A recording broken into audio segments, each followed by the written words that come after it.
Solat sunnah yang paling gadang pahalanya solat sunnah apa Bapak Ibu? Fajar. Solat sunnah qabliyah subuh tu yang paling gadang pahala. Apa pahalanya Ustaz? Rak'atal fajri khairum minad dunya wa ma fiha. 2 rakaat fajar lebih baik dari dunia dan seisinya. Tak ada kompromi di situ.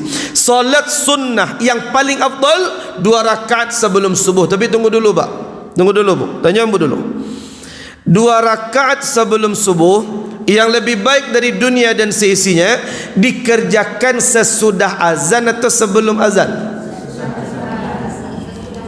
Sesudah azan. Yang sebelum azan ada tak? Yang mengerjakan sebelum azan? Tadi ada mulutnya mau celek.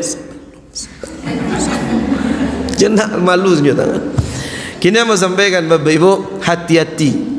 Salat sunnah fajar itu dikerjakan sesudah azan, bukan sebelum azan. Sebelum azan itu bukan waktunya salat sunnah fajar, enggak. Itu waktunya salat tahajud, salat witir, bukan salat sunnah fajar. Salat sunnah fajar itu Allahu Akbar sampai la ilaha illallah Allahumma rabb hadhihi da'wati tammah, baru kita salat sunnah fajar, bukan sebelum azan. Sebelum azan itu waktunya tahajud dan witir.